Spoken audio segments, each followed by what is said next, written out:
Hey guys, Frank White here, and today I am going to take another flight in the Pilatus PC-12. Now, I am your virtual general aviation aviator. So, let's get started. And first, so we've got 8 passengers who were overbooked on a flight, and I am going to ferry them to Atlanta from Montgomery, Alabama, in the Pilatus PC-12, a beautiful aircraft that flies and handles much like a jet, except for it is a single prop aircraft. So it's actually one of the fastest single prop aircraft that you can buy. Has a service ceiling of 30,000 feet, and it's pressurized, comfortable. A lot of businesses use them for business travel, and a lot of cargo companies use them because of this big cargo door. Also, it's also used oftentimes as an air ambulance because of that big cargo door that's in the back. Okay, so without further ado, let's get started. Now, one of the things that I want to do is ask for your patience here. I would like to be able to keep up with any chats.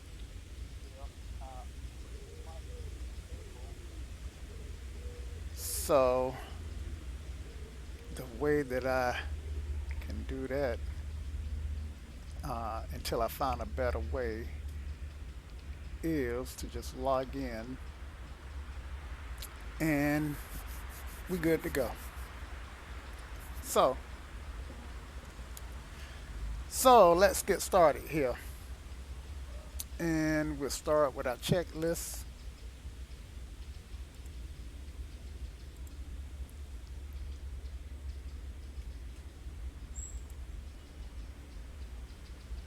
Okay, would help if we get in the aircraft. So let's get everything closed up.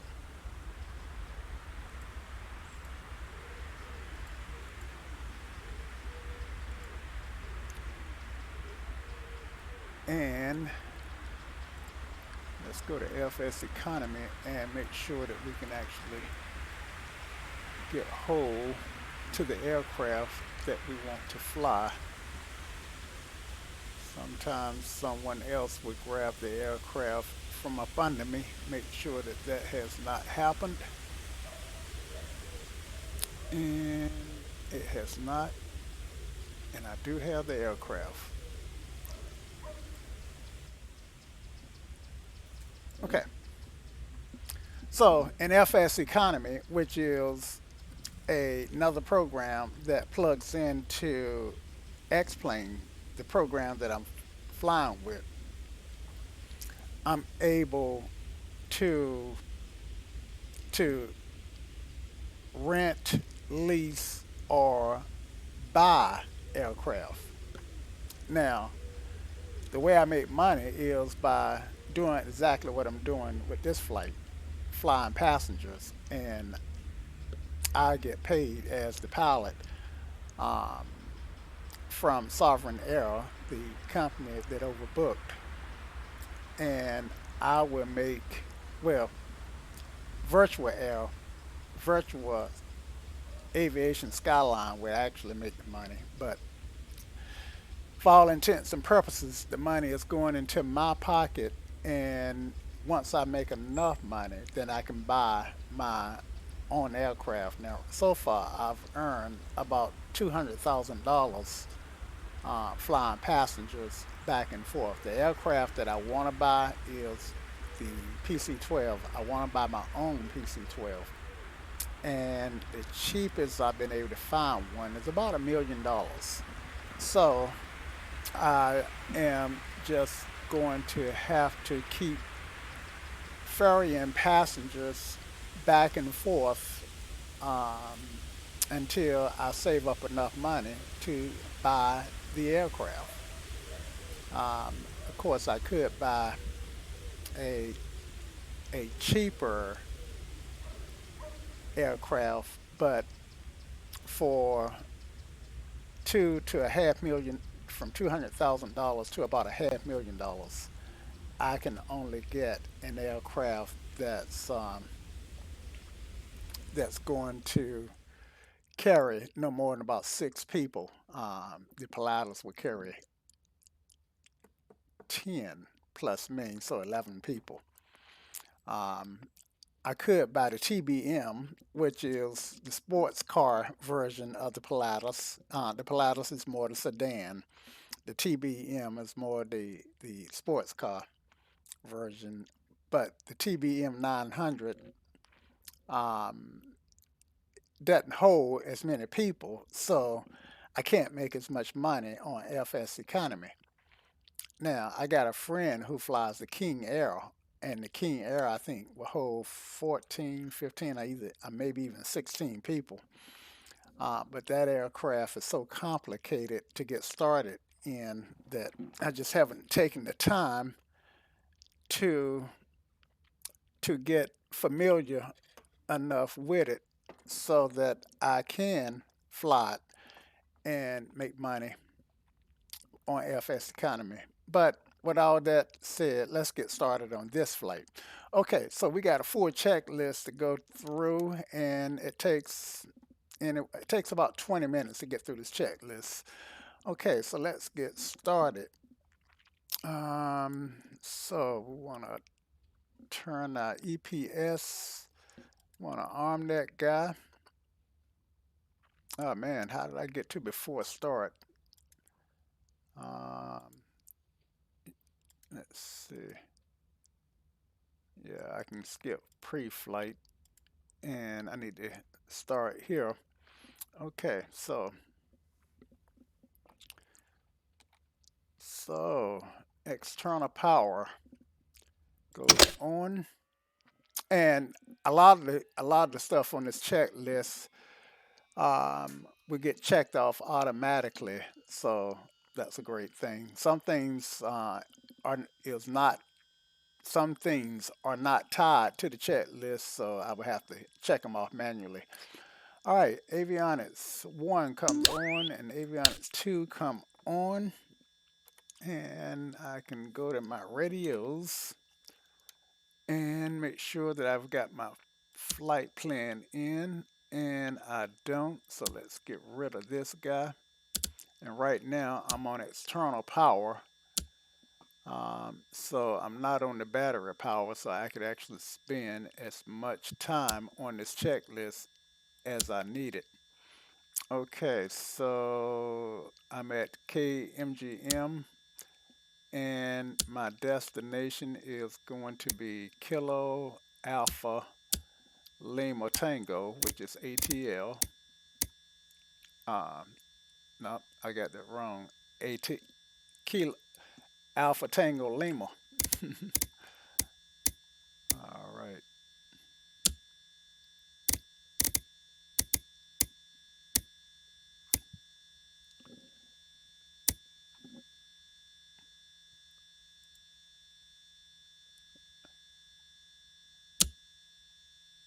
And I should turn down the aircraft sounds a little bit. Uh, okay. Alpha Tango Lima. Okay, so that's Atlanta Hartsfield. Know I got the right place. And it's 127 knots as the crow fly. And that's the route that we're going to take. We're going to fly direct in. And we're going to make this a VFR flight. So our maximum altitude cannot exceed 1,800 feet, 18,000 feet. Okay. So also, while we're here, we're going to go ahead and pick a cruising altitude, and we don't need to get that high. So let's climb up on this flight to I'm open to suggestions. What do you guys think? Let's say 8,000 east is odd. I'm flying easterly, so I gotta have an odd number. So that first number has to be odd because I'm flying easterly. So let's go 9,500. That's a good height. And um, this plane does not cruise over 250 miles per hour. I'm sorry, 250 knots. So we don't have to worry about exceeding the FAA speed limit. Okay, so let's climb out. Once we engage our autopilot, let's start our initial climb out at 1,600 feet a minute. That'll give us a pretty good climb. Okay, and so we've done that guy. So now we can check this off and go back up here and turn avionics 1 and 2 off and external power. Okay. Uh, EFA's EPA switch is armed. And let me go back and check something. Okay, so we're okay on that. Next. Okay, so our EPS switch is armed, and which is this little yellow light indicates that it's armed. And our non-essential overhead override goes to auto. Standby switch comes on. Battery 1 switch comes on. Battery, I'm sorry.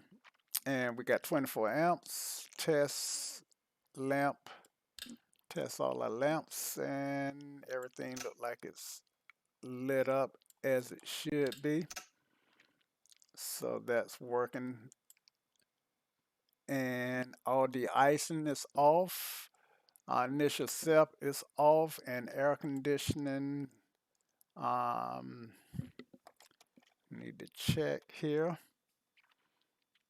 Uh, okay, air conditioning is off on the overhead panel.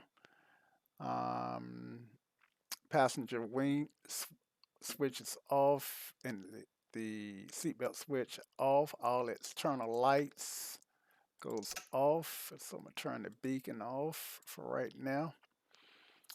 And let me check these caution and master warning lights go off. EFA's switch goes to CM STP, and our cabin pressure switch goes to auto.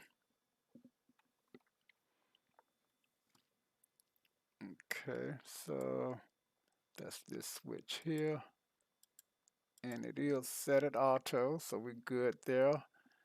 And the cabin pressure switch EPR. Oh, I'm sorry. Yeah, that was this switch here. And this switch here goes off. Now we're back where we should be. My bad. It goes to manual. That's why we got checklists. Okay.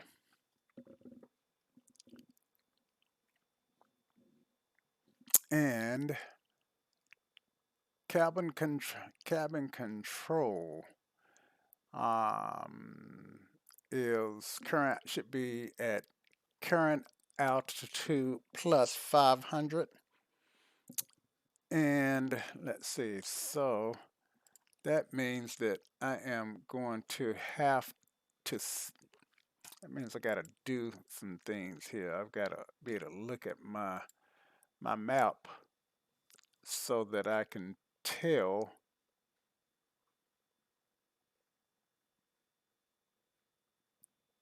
and don't see to be don't see don't seem to be able to bring up my map here. Oh, there we go. Okay. And then Columbus that I'm interested in.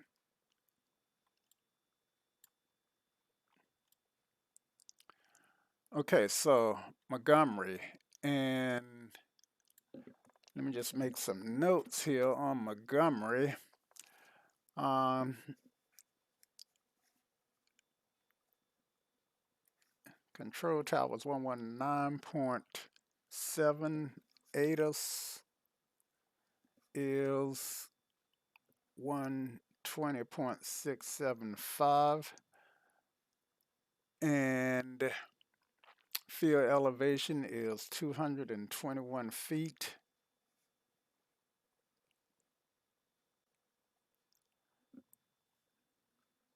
And I don't see a VOR that I'm gonna be needing, so I believe for right now that's all I'm gonna need from Montgomery.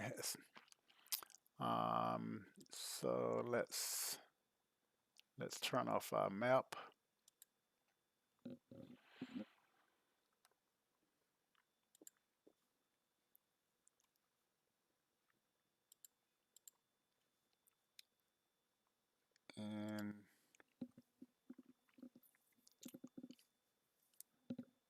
And I needed that information because I needed to know what my field elevation was is.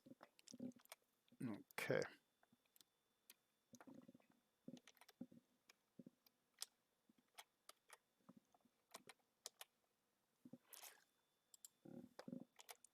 That's what I'm trying to get right here, the close in view.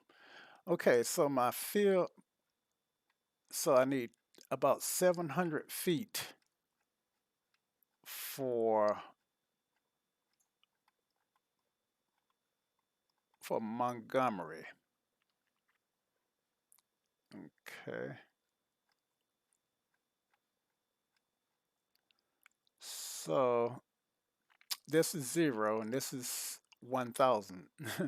So 700 should put me about right here because the field elevation was 221 plus 1,000. So that's where I get my 700 or 722 to be even a little bit closer.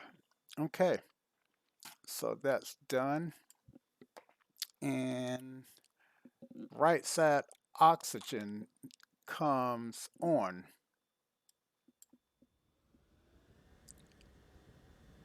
And I hear it. It should quieten down shortly. Trim is normal. Manual override is off. Power is set to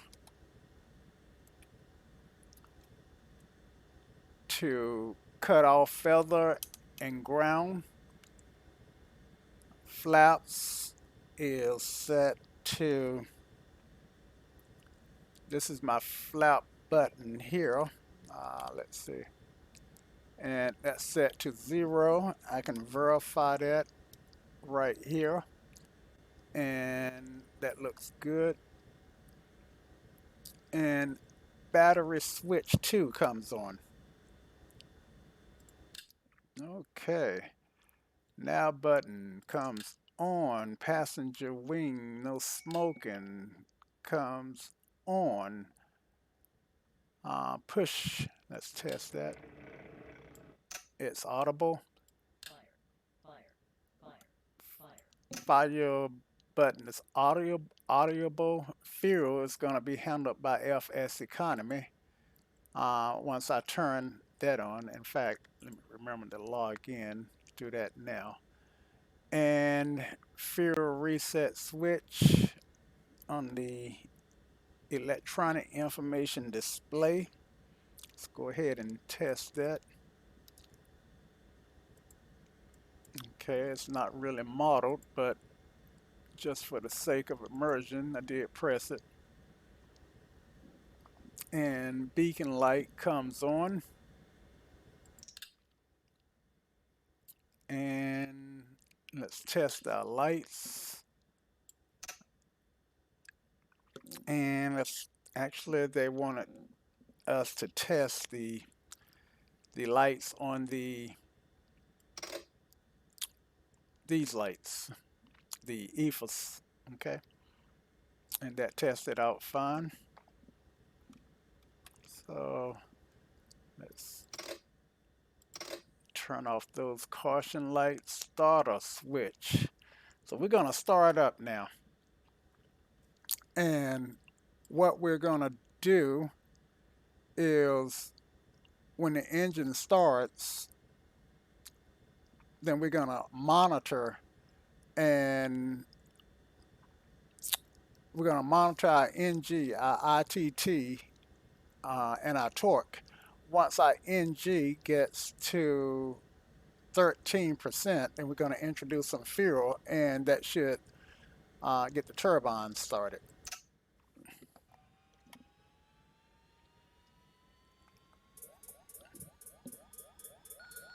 Okay, there's 13. We're introducing fuel.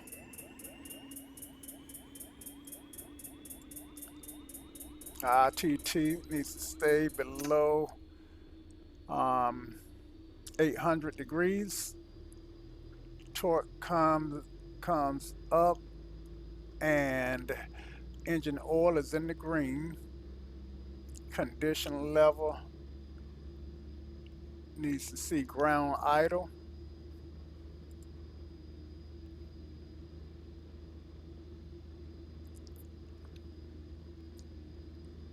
And generator 1 can come on. Generator 2 can come on. Avionics 1 and 2 can come on. The inverter generator can come on so that people can charge their cell phones in the back. And the standby bus switch can go off. Okay, so now we're completely on the plane's power. And the ECS switch goes off. EPS is our environmental control, which includes our air conditioning, and that's off.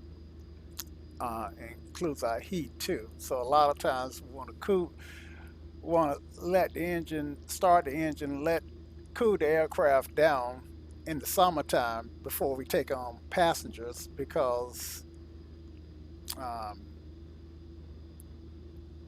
before we don't take off with the air conditioner running. Okay, so our torque needs to be at 3.5.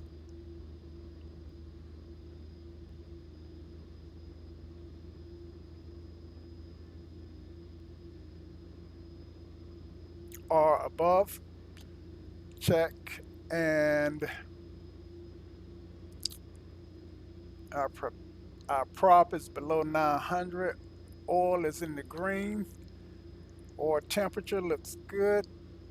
And no caution or warning lights anywhere. So we're good.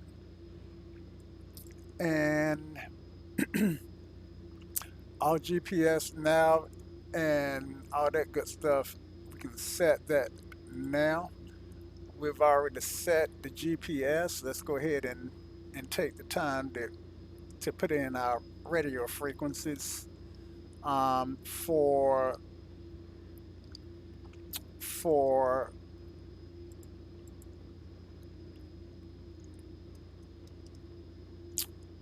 this is what we know. We know that the control tower is 121.7, and I do believe the the ground frequency for Montgomery is 121.9.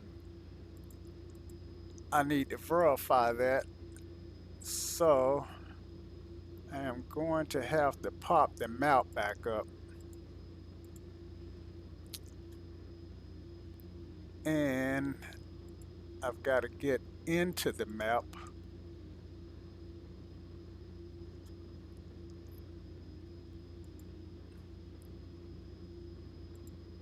And I can just pop this airport diagram up to see.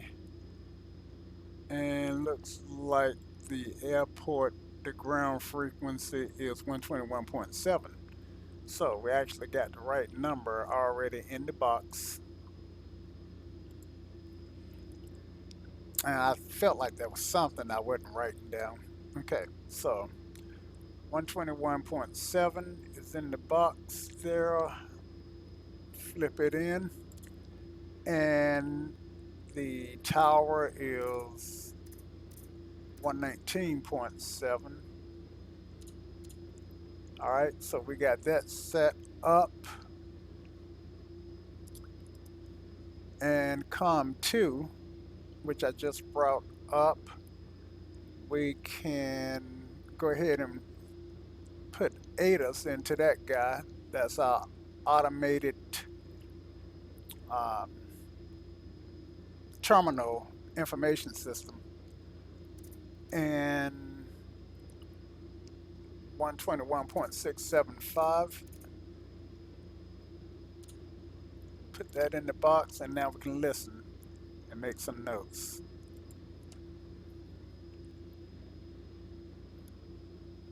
Ah, 126.675. When something don't work, then you know you made a mistake.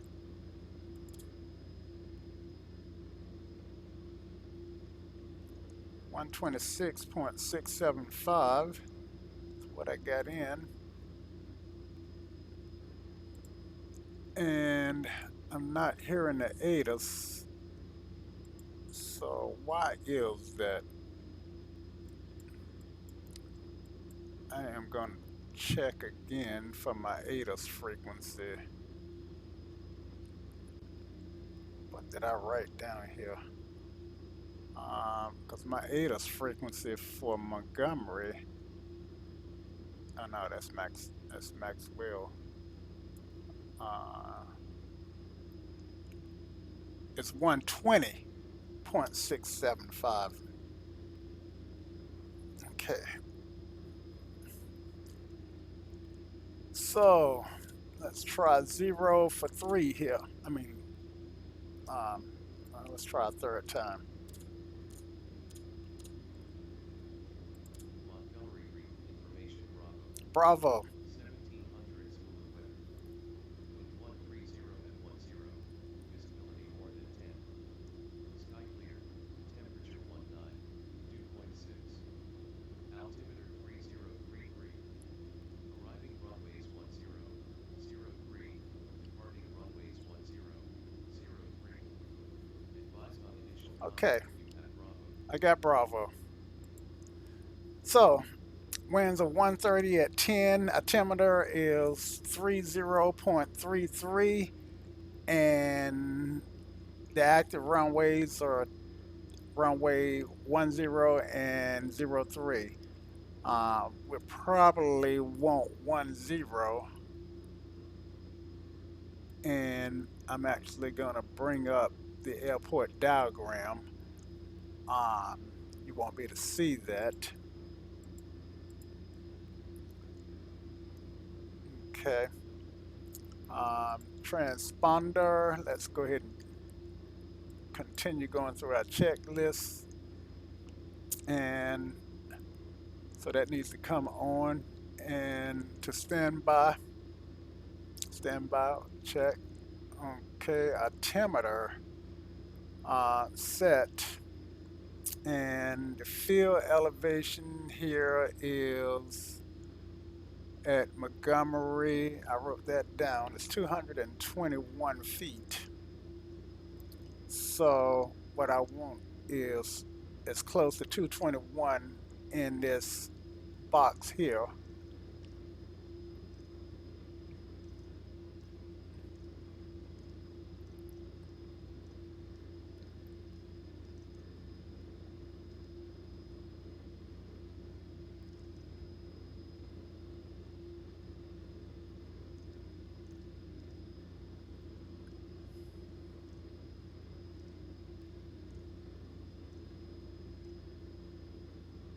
Okay, so I'm coming out with 30.35, and what ADAS gave me was 30.33.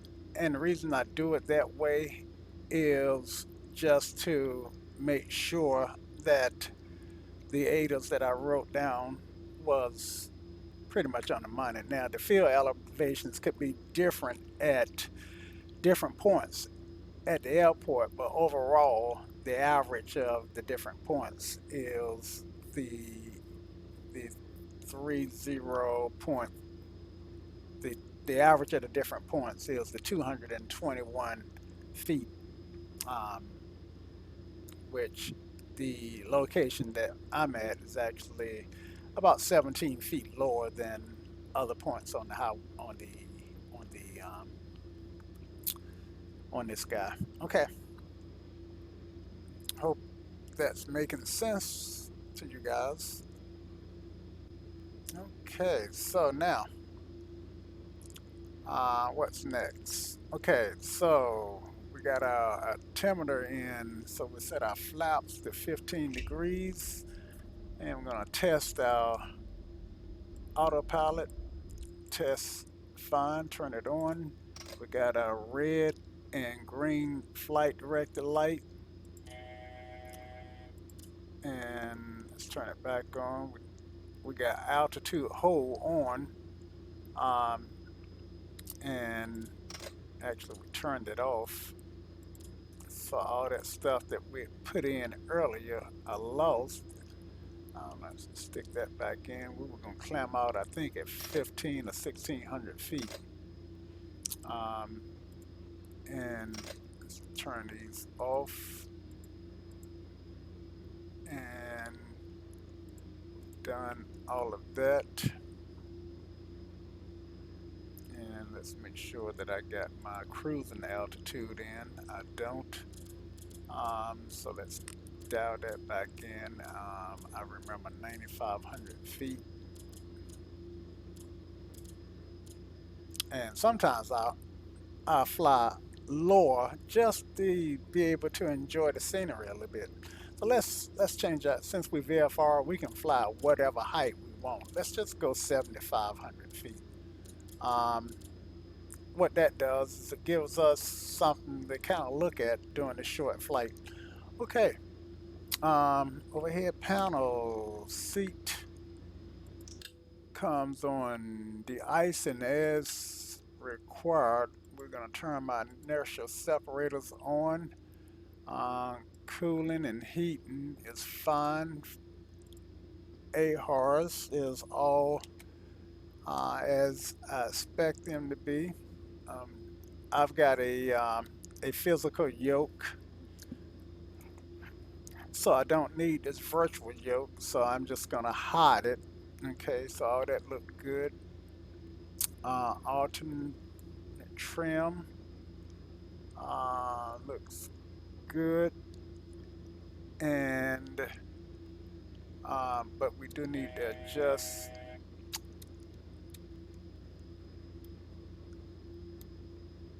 I must have had left the the autopilot on. That was that puzzle. Okay, so um, and I'm looking right here. I want trim to be set right where it's at. It's my takeoff trim tab. Warning panels off. Request taxi. Okay, so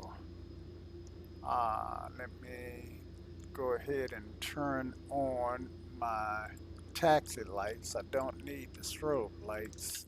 I like to turn my strobe lights on when I'm entering the runway.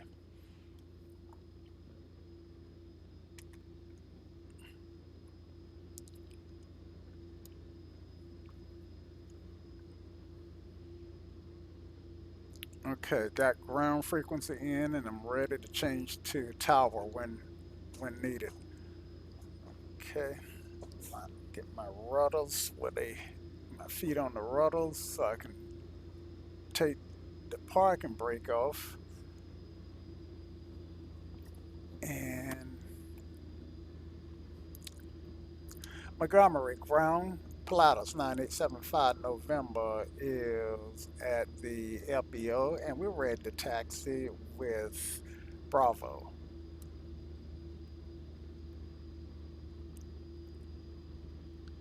Okay, so they're gonna have us taxi to runway 10. Let's see, airport diagram. Oh man, I got the wrong airport diagram up. Uh, that's not gonna help. There are two airports right next to each other, and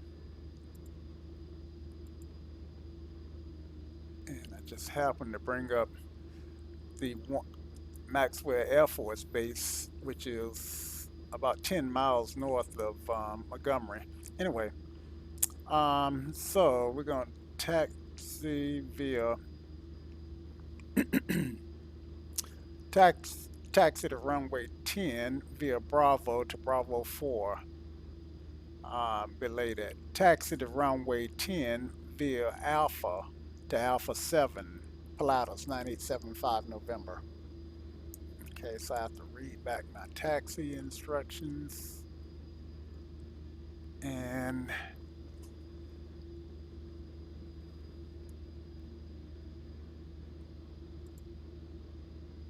okay, so we're gonna check some stuff. Check left, check left, and right.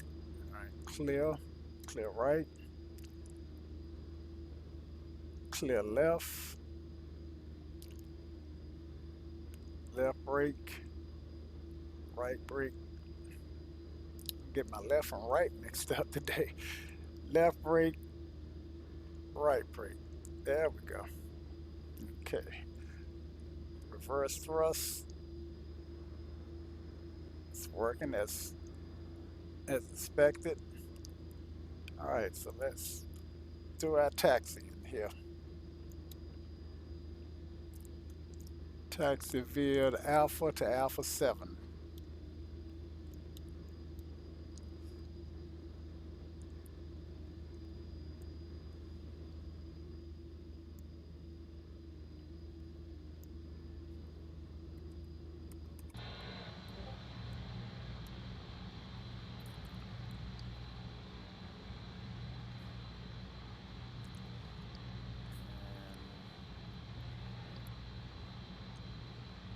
Just double check them brakes. Trying to volume down from the outside view. It is a little loud.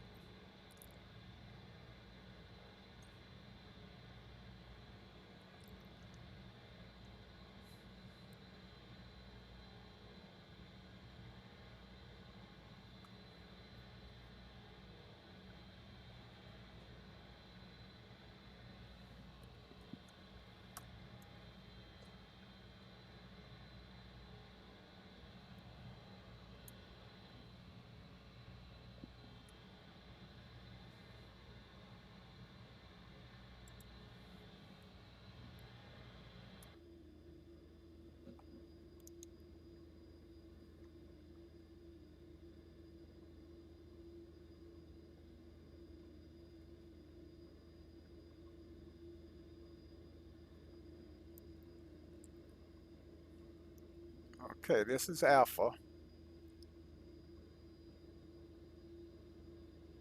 And I want to turn with my head and bug going away from the runway that I want.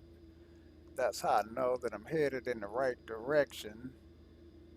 So 10 plus 18 is 28. So I want to be on a head in a 28 to get to the runway that I want. Or in this case, almost due west. Almost.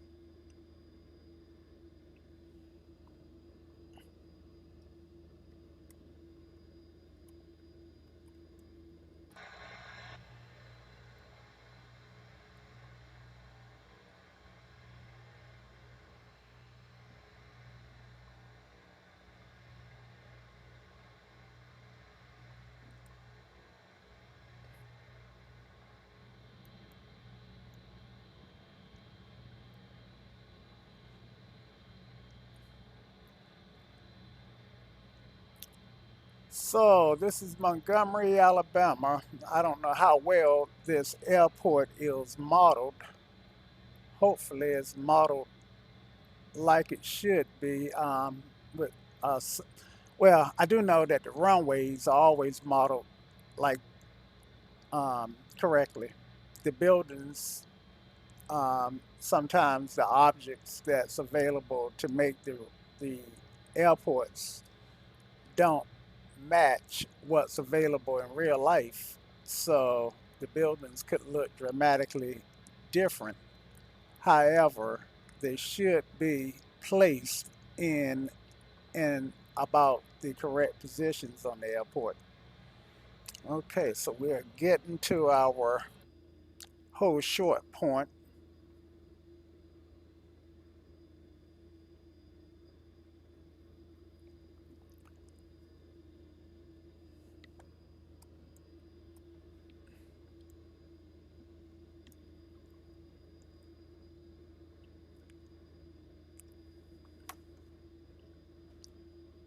All right, so I want to make sure nothing is landing,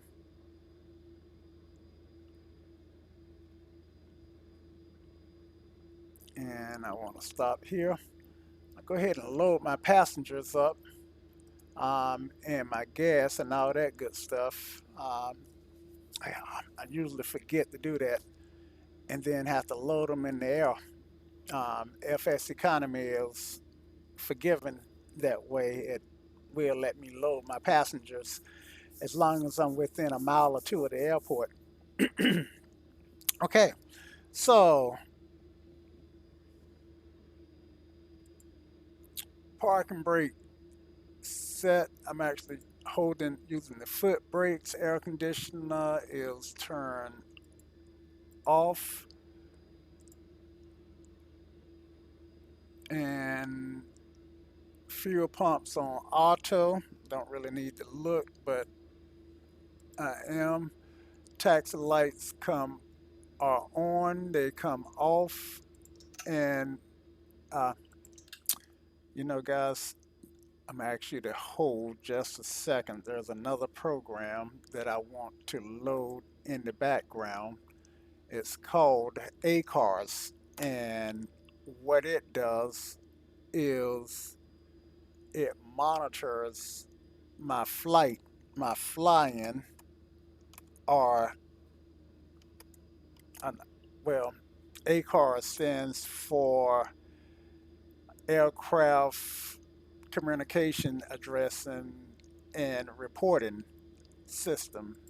And what it would do is is tell me how well ATL I'm operating the aircraft, and passengers 8, altitude 9,500. So I'm having to actually put my flight plan in, and I'm flying direct.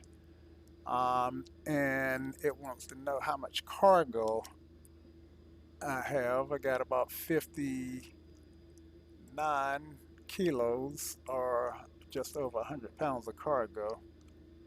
Um, well, actually, I wouldn't have that much because the Sovereign Air would generally take care of the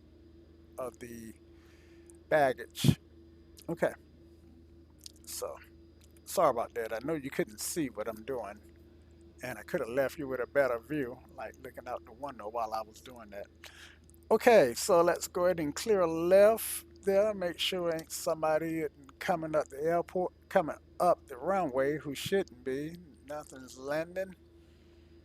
And I request taxi.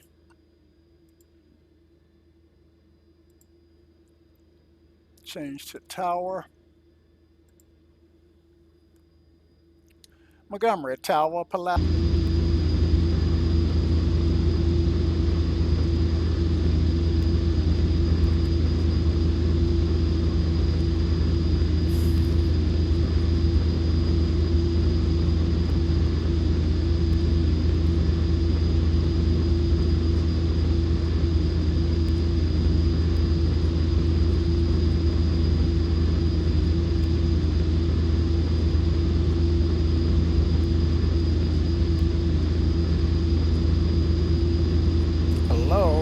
Okay, I seem to be back. At least I think I'm back. So, what happened? X-plane crashed and the whole computer came down. I don't know what the corporate is, but I'm loading every single program back up that I had running in the background, which means that for ACARS, I'm having to put that information in again. Now, I can tell you I didn't have any problems until I started ACARS, so I don't know if that's the corporate or not.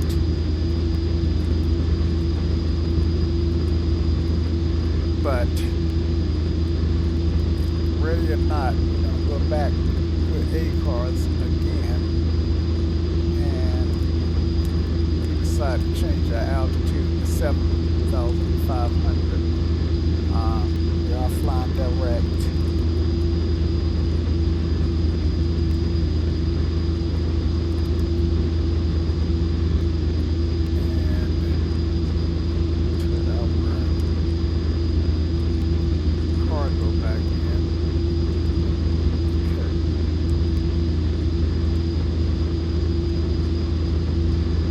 ACARS has been restarted.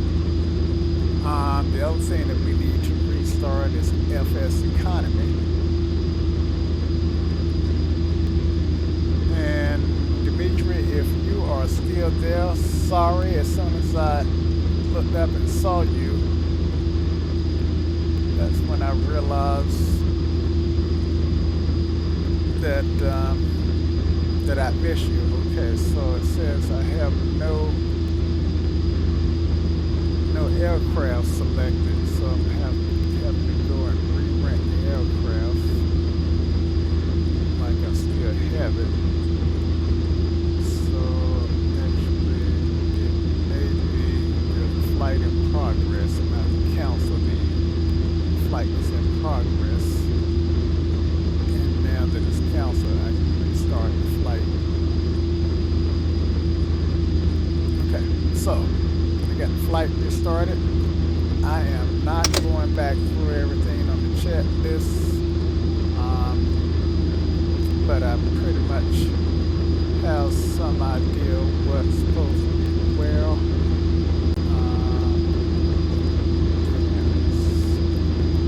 This guy back down to about 700.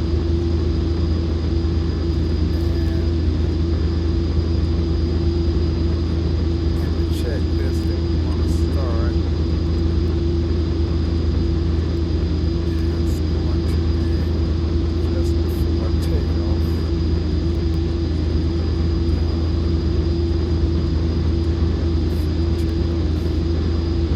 Right.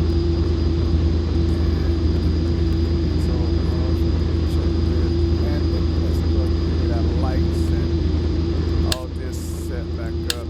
Okay, so generators up, all this stuff should be on. Avionics are on. Landing lights are on. Beacon is on. Nav is on. Inertia separator is on. Seatbelts and no smoke is on. Engine is running. Fire. Okay, and everything tests. Okay. Leave that there and come down here. Oars in the green. Torque look okay. ITT look okay. And EFOS goes to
runway 10, Pilatus, 9875 November. And this is part two for anybody who's just no, actually, I'm not sure how YouTube is appending this, whether they put the dead space in between the crash and the time my computer crashed now, I'm not sure. But that's what it is. Okay, so request taxi, let's check a transponder that goes to altitude report. No warnings, please park and brake, and we're off.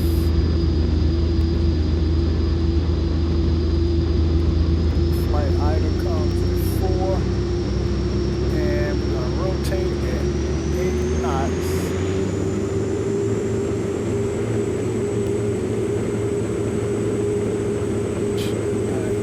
Torque comes up to about 40. Airspeed's alive. 80, rotate.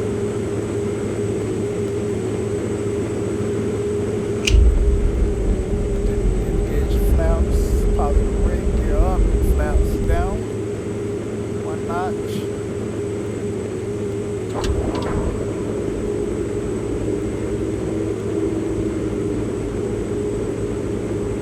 Flaps up.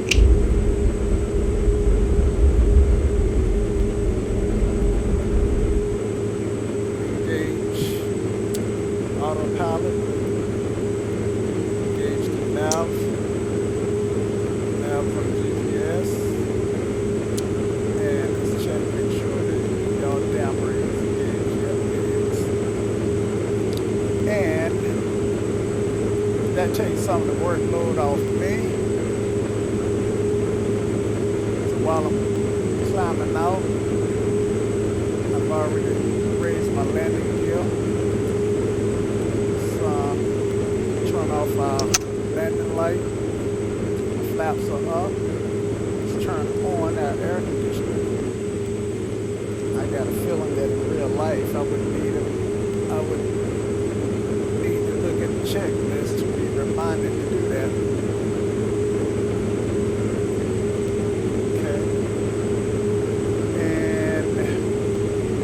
Power 36.9. Let's dial that back.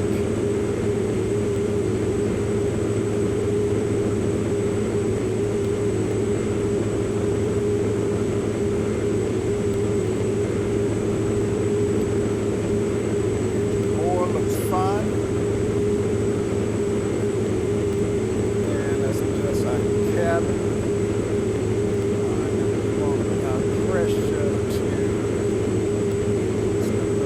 down it to my cruising altitude.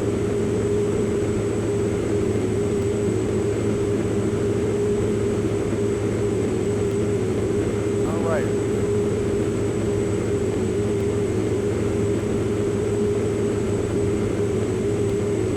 And passenger wing and seatbelts can come off.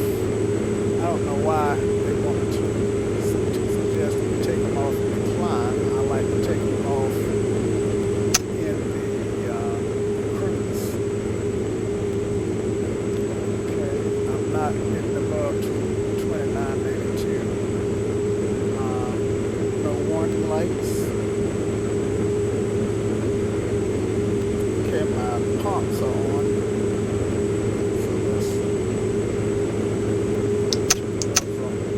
Auto. All right.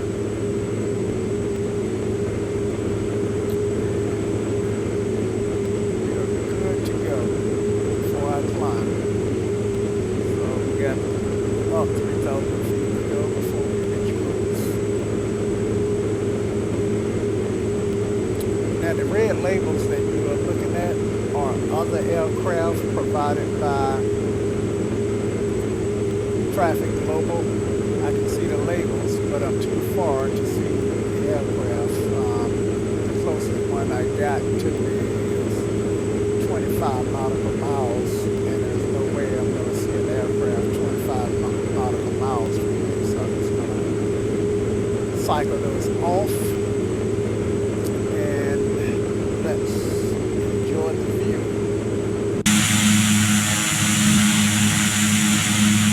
So we're looking at Alabama, probably soon here to the airport back there.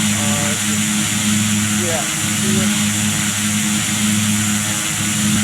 All that pavement just off the tail of the aircraft.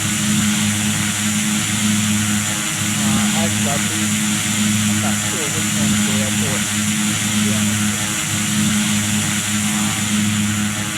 But no matter.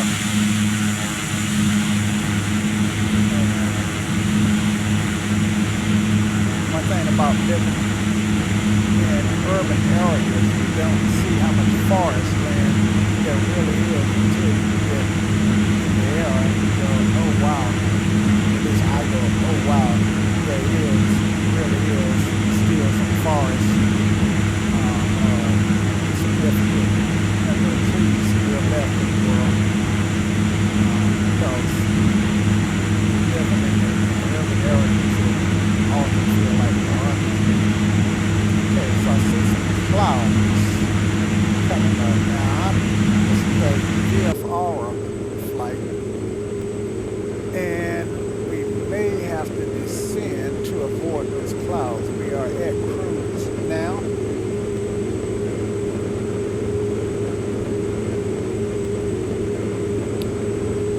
So let's check for our seatbelts.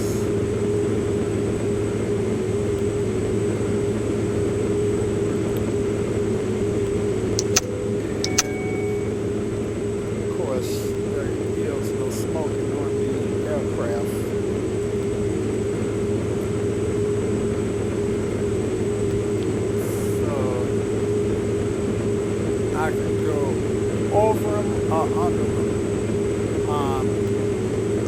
It's been my experience that oftentimes when I try to go under them, then what I find is they get mighty deceptive in terms of how high they really are. Like these, it's like they may be no higher than 10,000 feet.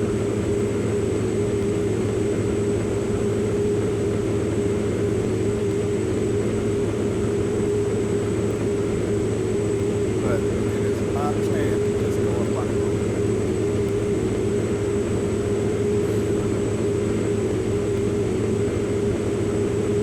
Now, in real life, I could tune into some aircraft down.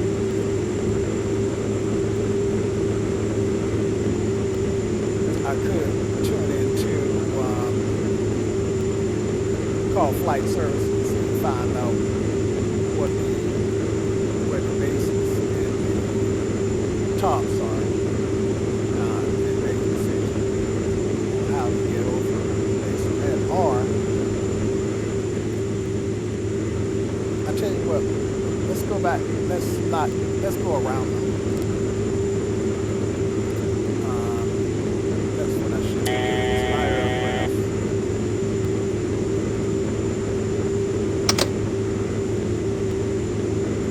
And let's go ahead and get back up. Yeah, we can go around that because it just dawned on me that I couldn't see the edges. Could see the edges of it.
since I'm flying VFR, the rules are that I have to stay at least 500 feet below them, 1,000 feet above them, and I believe it's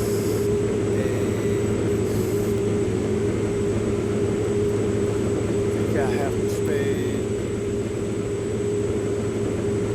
three. I can't remember what the distance is that I have to stay horizontally away from them. I have to refresh my memory on what it is for that.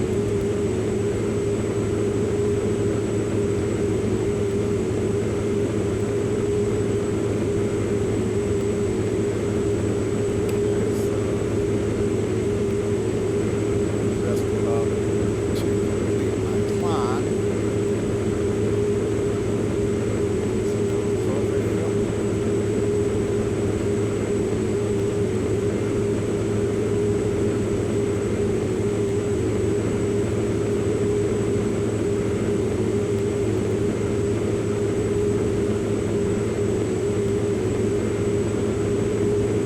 And we'll fly to that opening, towards that opening.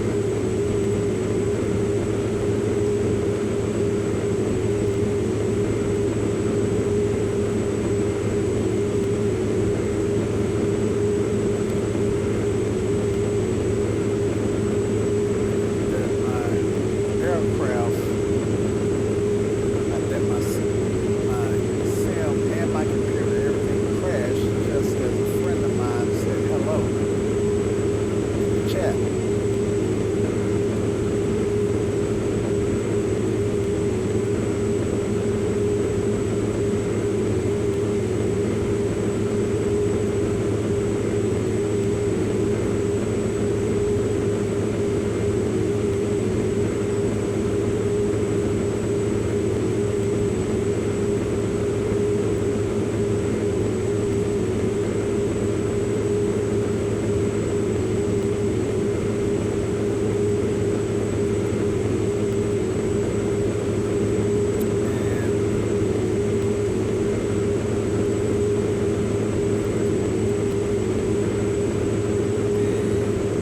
The electronic trim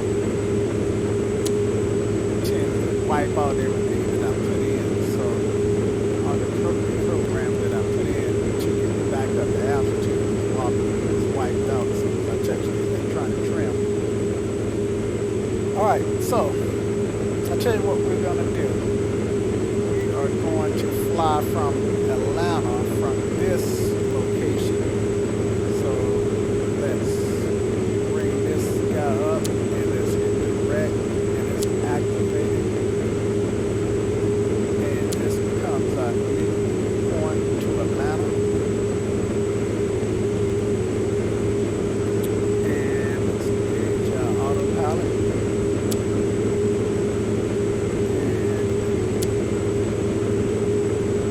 And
lot of streaming, but he streams on a different network.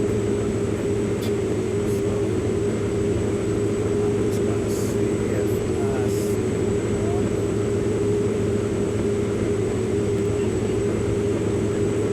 And I don't.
So how far is Atlanta at this point? 74 miles, 17 minutes out. We're at 7,500 feet. Plenty of time to get down.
And I see one that's a little higher than the other. So if I had made the decision to fly over the clouds, then it's entirely possible that I would had to fly through some of them after all. So the decision to go around was probably best. So the FSE assignment, so the mission that I'm flying is worth about $6,000, and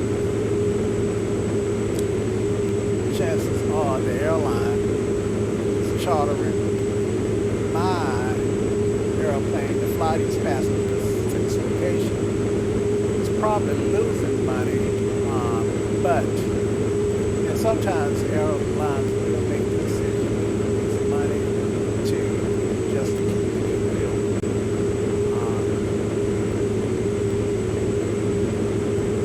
So, from their perspective, it may look sort of like a loss, but it may not be. Okay, so I got 15 minutes to ATL, so it's time to start looking at landing. So I'm gonna pull my power back a little bit, and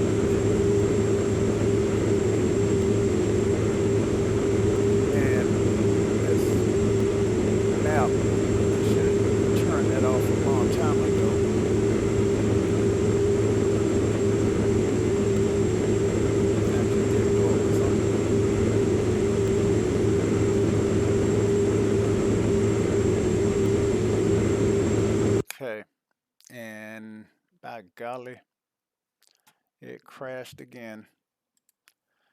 So the sim crashed, and it looks like the culprit just may be the ACARS.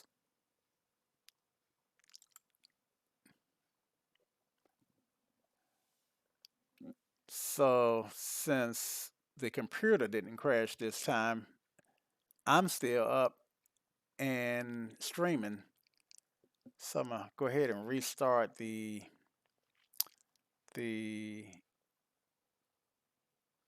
sim. Problem is I can't restart and pick up from where I left off. That's the problem. Checking updates. So what that means is that I am going to have to start back off, I believe, at Montgomery or aircraft. Well, to do Updates finished. to get credit for the FSE flight, I am going to have to start back off at Montgomery because it's no way that I can jump in the air and reload the flight from scratch. And X-Plane is such a massive, crazy large program that it literally takes over about 90 seconds, a minute and a half, maybe even 2 minutes up. And that's from an SSD card, not a hard drive. I think when I was loading from the hard drive, it was probably an extra minute longer. But that's not a testament to how large this program is. So, if anybody is with me, I do apologize for the technical difficulties.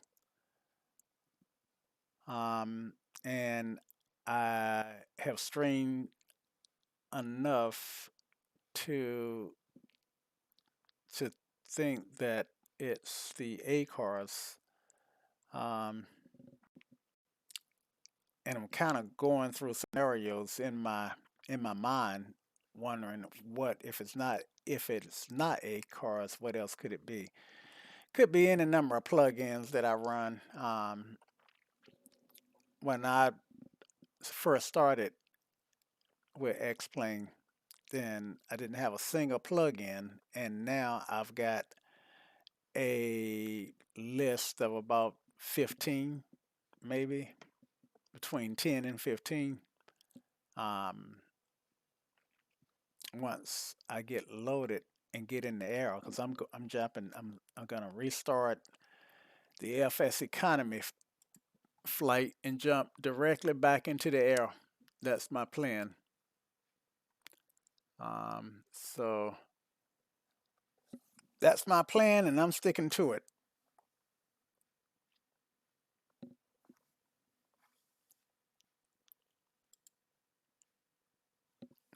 So I just canceled the flight from the computer and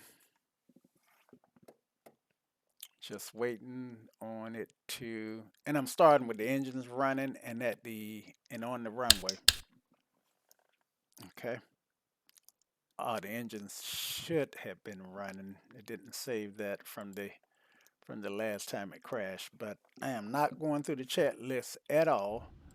I am going to do the quickest start in the history of a Pilatus PC-12. Let me go ahead and log in and get these passengers for fear that I forget.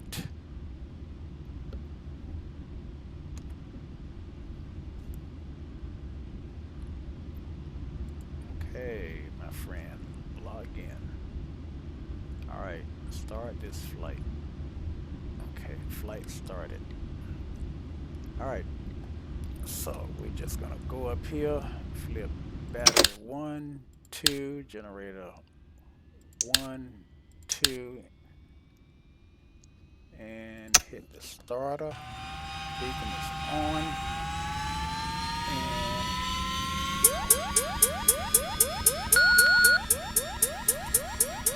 okay, yes,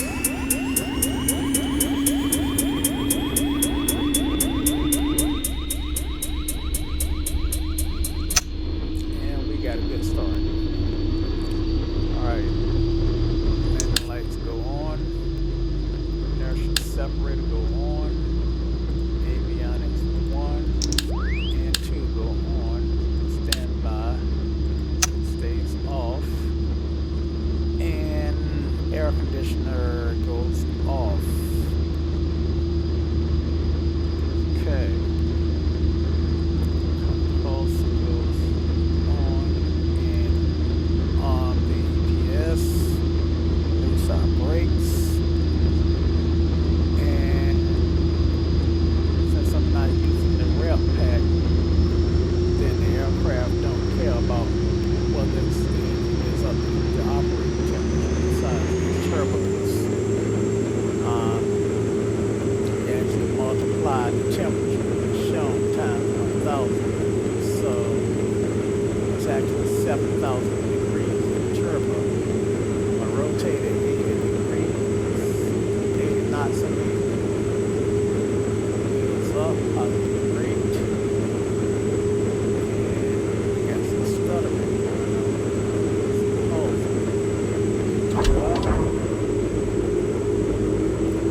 That's enough. Then engaging the flaps. I've got quite a bit of torque on the stick. So I am going to turn in the direction. I don't even know what the direction of the mountain is. Okay. Should be north, should be about a 100. Should be about 100.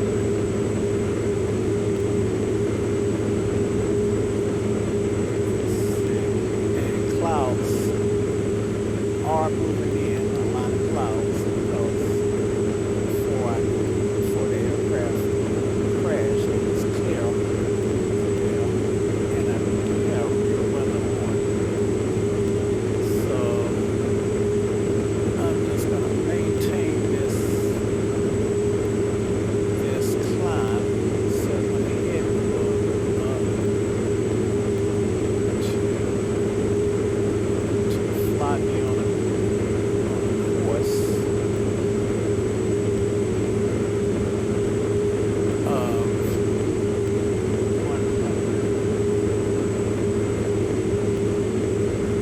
Not 100. I'm sorry. I'm thinking of 010 or 10.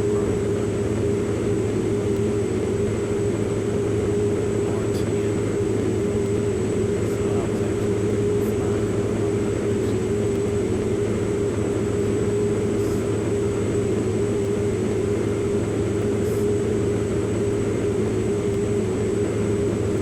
Okay, so I put that in.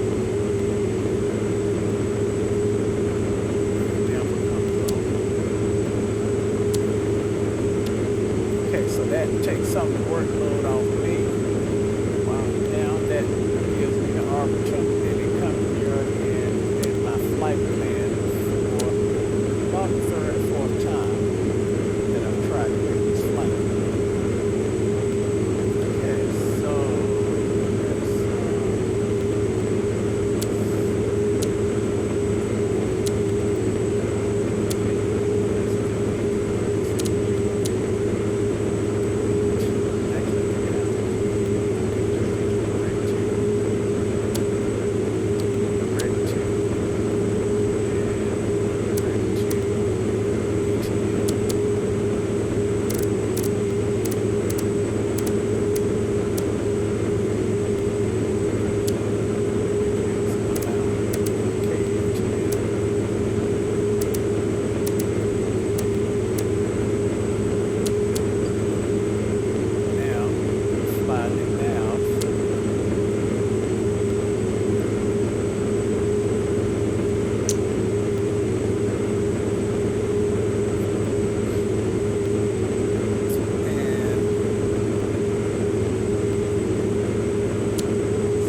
we are here to the airport.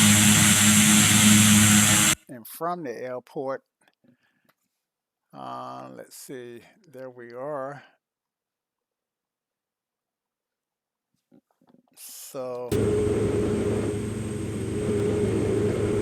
all right, so we're outside the checklist. Okay, let's turn some air conditioning on some environmental controls. If I can hit the right button, there we go. Turn my alternator, my transponder on. And I guess this is fine. All right, okay, auto. Then we got shit getting some air. Sorry, it's pumped up 73 degrees. And I don't think that's really modeled the way it should be. All right, let's turn our landing lights off. Let's turn our navs on and our strobes on. Let's turn our inertial separators off and our no smoking and seatbelt signs can stay off, even though we're still in a climb. And electrical power management and fuel pumps, the ice is not applicable right now. And I didn't set the altimeter, so I have no real idea how high we are over the ground. Last altimeter reading that I got, let's see, might still be close enough to get an altimeter reading from Montgomery. 80s is 120.675. About that now, just 75. And the box, turn on that radio. Montgomery reading information Romeo. 1500 Zulu weather. Wind 130 and 10. Visibility more than 10. Sky clear. Temperature 19. Dew point 6. Altimeter 3030. Arriving runways 1003. Departing runways 1003. Advise on Okay, initial so contact you have Romeo. that's what happens when you just jump in the air without a plan, without doing the checklist. Stuff get missed, which is why you go through Montgomery the reading. checklist. Oh man, now I'm at 12. Got to pour back on the power, so level off. Well, actually, I didn't forget. I had set the aircraft up, I thought, to capture 9,500 on its own, and it blew right through it because it didn't have the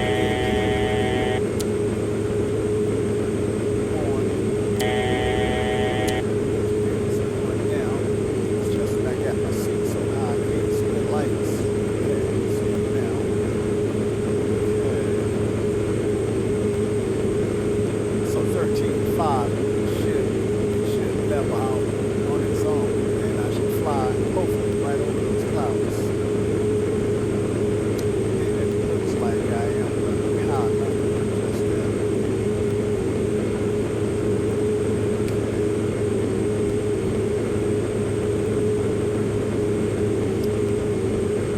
So let's turn our TCAS on. And these are the plugins that I was talking about. How many I have? Never count them. 1, 2, 3, 4, 5, 6, 7, 8, 9, 10, 11, 12, 13, 14, 15, 16, 17, 18, 19, 20, 21. I got 21 in the list. And some plugins have more than, well, let's just leave it at 21 in the list. Okay, so let's turn TCAS on.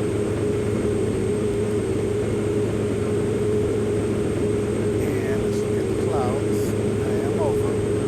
And let's get rid of this message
small blessings that the computer crashed and not the aircraft.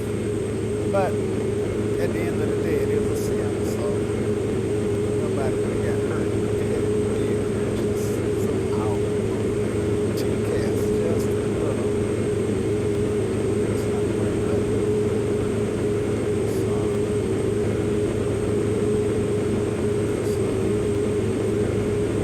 like,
does work if there was some clouds and then they would actually show up.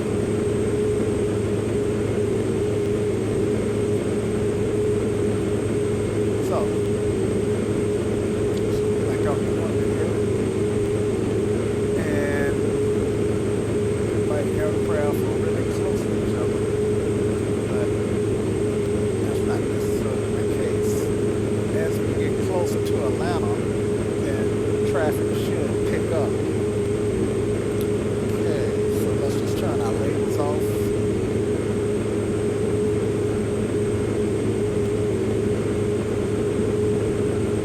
And we have, if I get traffic close to me, I should see them on this TCAS here.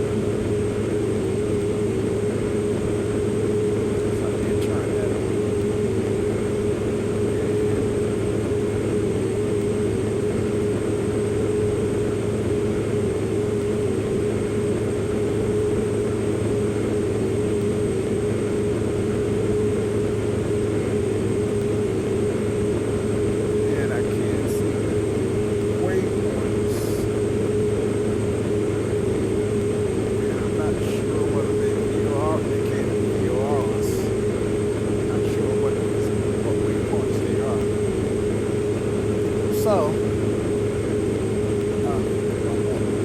So there are some more lessons to be learned in this aircraft. All right. So I am pretty high. I've got 74 nautical miles and I'm at 13. I need to drop out these clouds we can punch through them.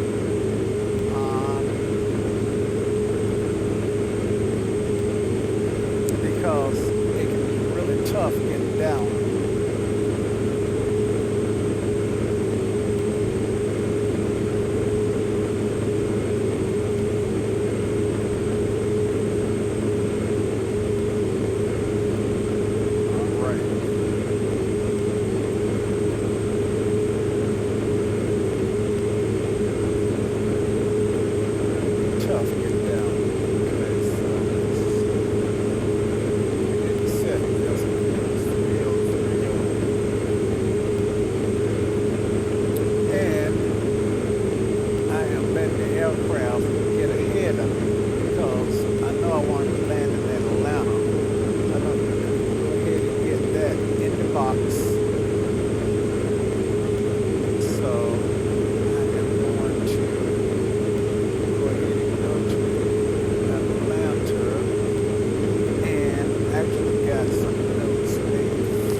elevation for Atlanta is 1,026 feet. That's not going to change.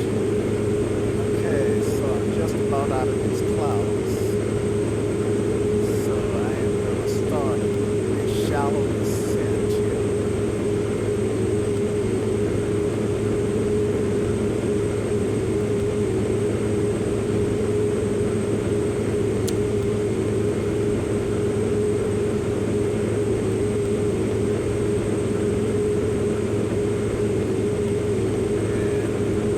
Starting 500 feet a minute, but eventually I have to really do a dive, pull my power back, and slow the aircraft down. Because, needless to say, the slower I'm going, the faster, the more steep my descent is at the same given rate. Okay, so I'm in COM 1. We're not going to talk to approach. We're going to talk directly to tower. And tower for the runway that we want is 119.1. Generally speaking, at about, we're 50 miles off. At this point, we want to contact approach. 50 miles off, we want to contact approach and tell them that we are approaching Atlanta and let them start to give us vectors or guardians so that we don't run into other aircraft. The purpose of ATC, the primary purpose is to keep aircraft running into each other. Ground for Atlanta is 121.9. Oftentimes, at some of the smaller airports, the tower and the ground are the same people, but at these larger airports, you definitely have to walk the ground controller, and Atlanta is about as large as it gets. Okay, so we're down to 12. We're out of the cloud.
traffic to my left that's gonna pass around my left wing.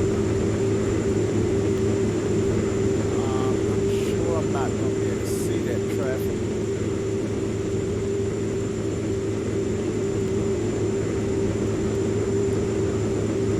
If I zoom in to get a closer look.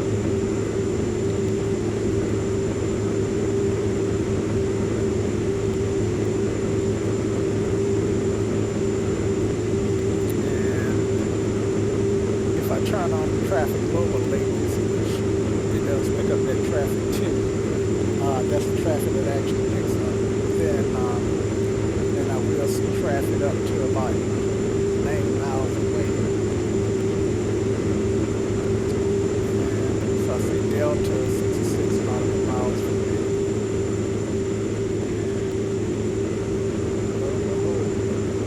That's all I'm seeing. You know what? Not flying my nav, but still flying my headed. And so I need to turn back towards the airport.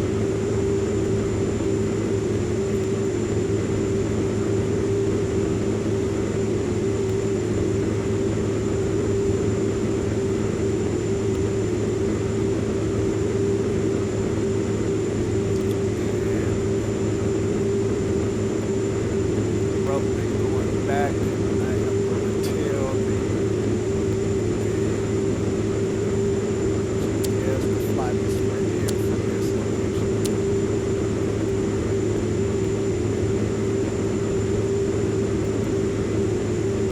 So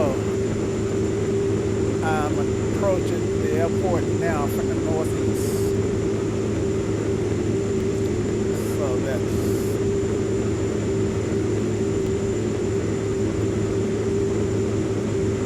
from the south. Approaching from the northeast. Turn this over off.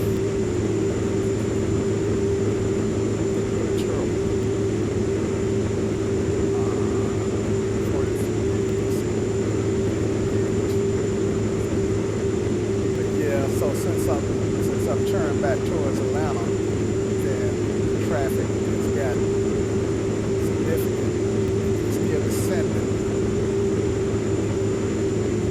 And I think I'm gonna level off at 55.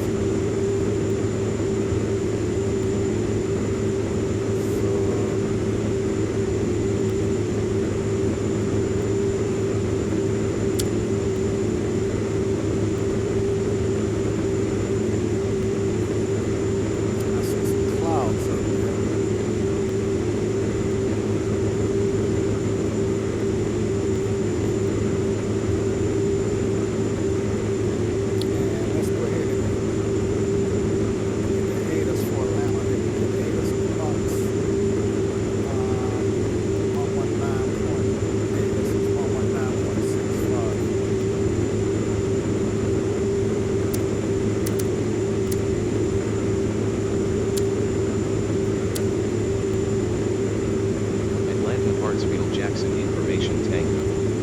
1600 Zulu weather. Wind 140 at 6. Visibility more than 10. Sky conditions 25,000 Brogan.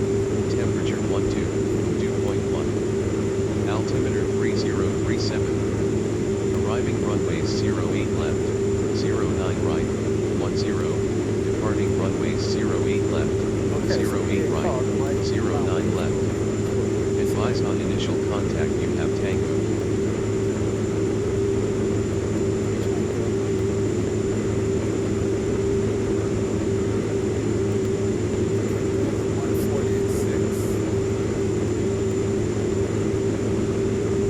And I know you guys can't read that right.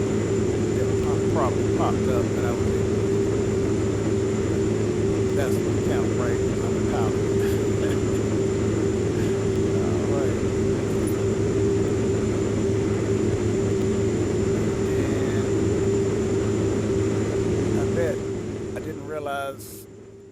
that my engine sounds were up so loud. I don't know how well you guys have been able to hear anything I've been saying. Ah, problems, problems. But I just turn them down, and now I know that the mic is up higher than the engine sounds.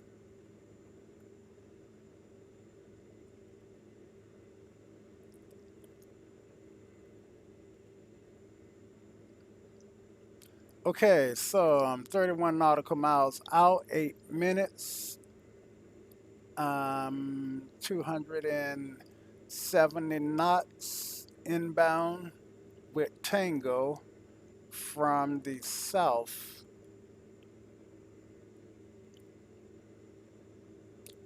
I'm flying a course of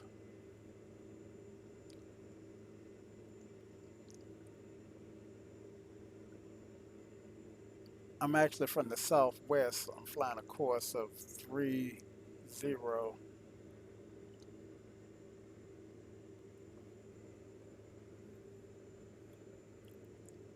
Uh, Actually, I'm from the south. Really, I'm flying a course of 030, which is a couple degrees from almost due north.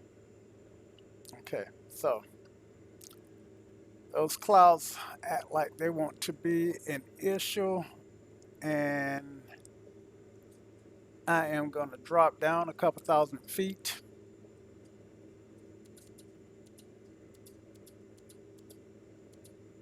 Let's go down to 35.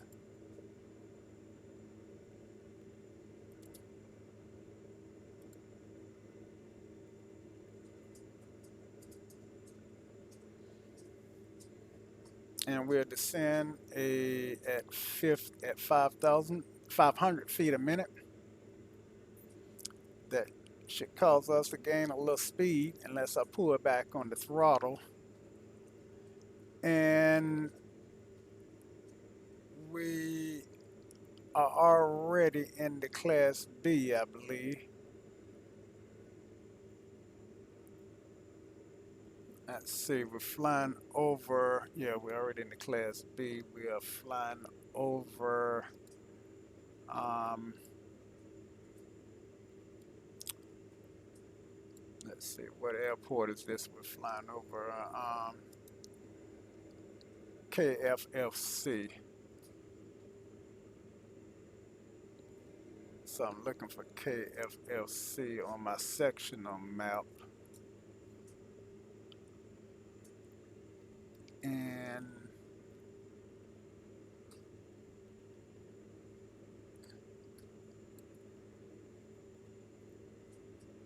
let's see, there's Lagrange. And there's Noonan, KCCO. There's KFLC, Atlanta Regional Falcon. So yeah, we are really close. So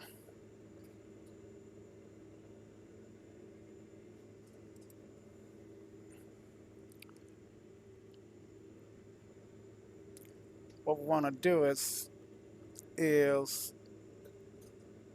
land on '08. So what I don't know how to do is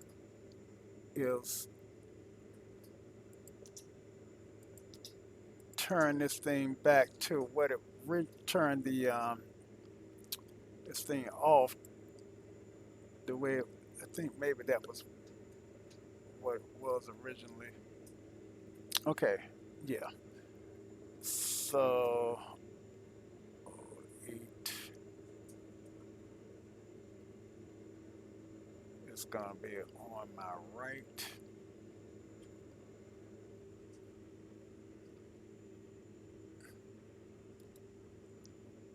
And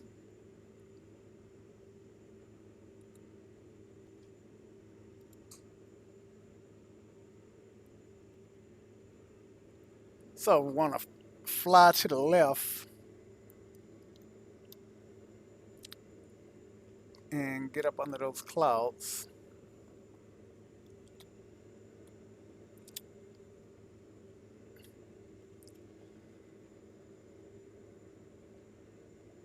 And 3,000 may not get us up under them. I hope Atlanta is not socked in with these low clouds. Um, I mean, 3,500 may not get us in because I only got under them because I only got 200 feet to go. So I do want to turn to my left.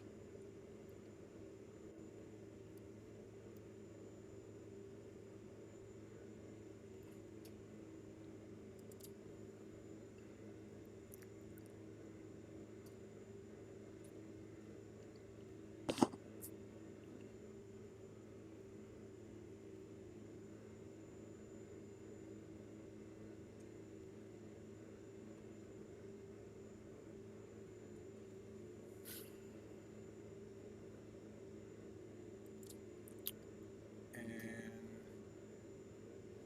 go ahead and try to get up under this mist.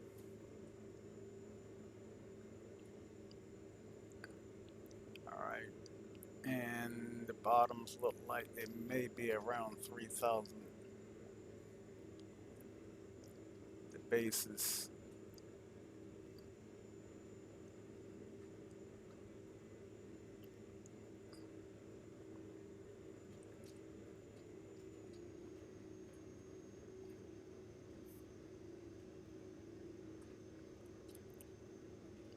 And I should listen to the ATIS again.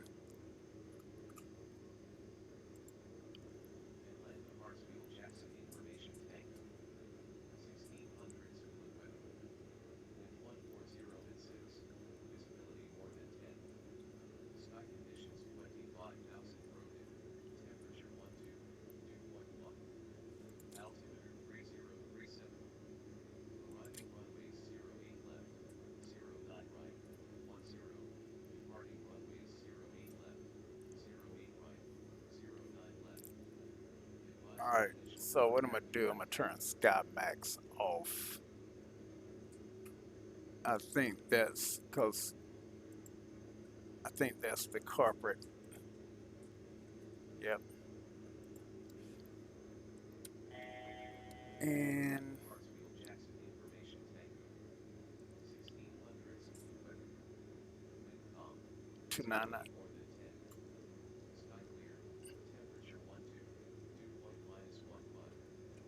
Altimeter 2992. Let's get Arriving runways 2992 in the 08 left, box. 09 right, 10. Departing runways 08 left, 08 right, All right. Let's 09 turn left. towards 08. Advise on initial contact you have tango. And hopefully I'm not too close to the airport. All right. So I think, Atlanta Hartsfield Jackson information tango. yeah, see the airport up there. 1600 Zulu weather. Wind calm. Visibility more than 10. Sky clear. Temperature 12. Let's get rid of Dew point this guy. -15. Altimeter 2992. Arriving runways 08 left, And 09 right, it's my aircraft. departing runways When I 08 say it's my left, aircraft, that 09 means right, that the 09 left. autopilot doesn't have it. Advise on initial contact you have tango. Okay, get my seat adjusted so I can see. And Atlanta Hartsfield Jackson information all right, tank. 1600 Zulu weather. all right. So there's my runway, and let's turn on the approach. And I'm at 3,000 and right on the runway, so I am way too high. Um,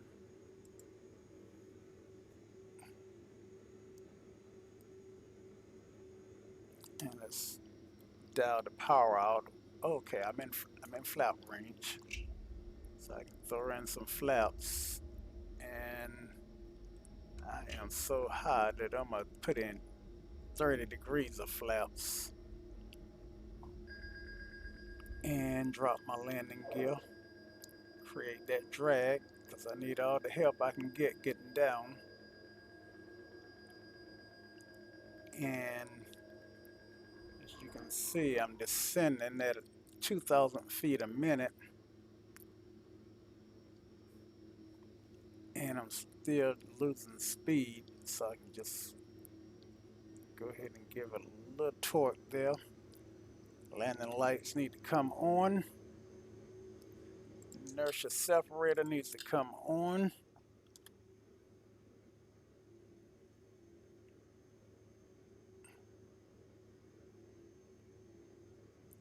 And let's get lined up here. Okay, gears down, 3 in the green.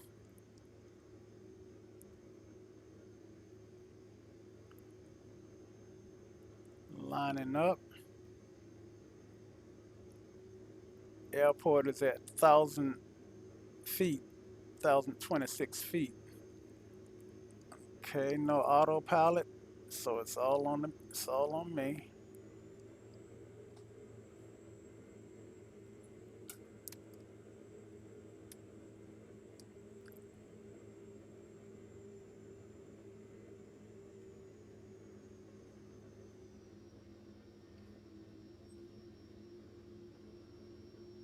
And let's just kiss this runway. Let's greet it with a kiss. All right. And we're going to turn to the left.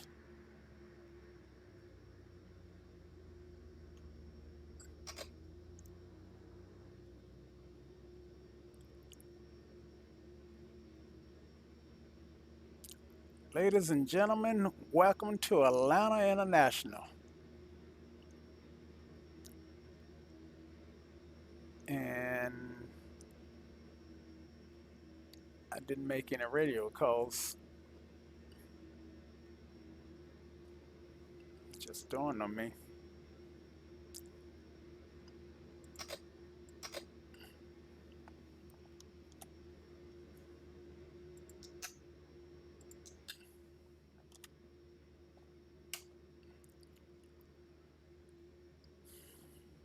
Clean it up.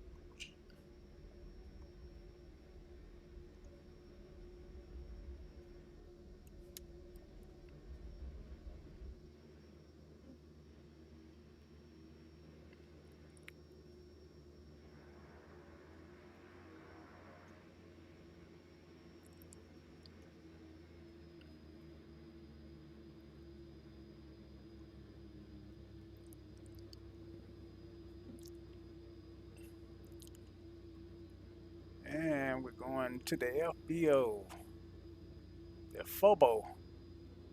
Going to the FOBO, everybody.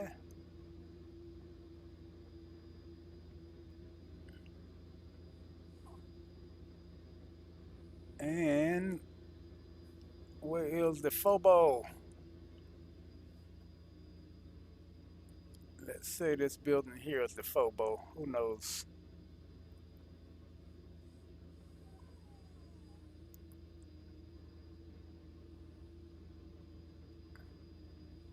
Maybe it is, maybe it ain't. Okay, marshals have made us stop the aircraft so we can open up our doors and let the passengers off but we don't want them walking by that live prop, so we can go ahead and turn the props off.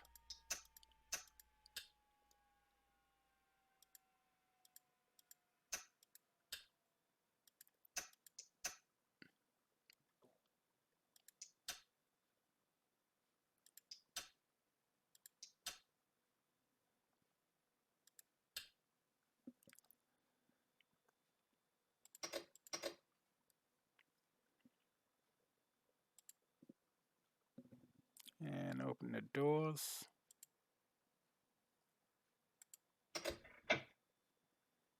And the baggage door. Let them guys out. And this flight is, for all intents and purposes, done. Okay. For any of you guys who are with me, it says that there is at least one person watching. Um, so anyway, if you're out there, I appreciate you watching. I apologize for the technical difficulties. And until I do the next stream, remember, a good pilot is always learning. Ciao.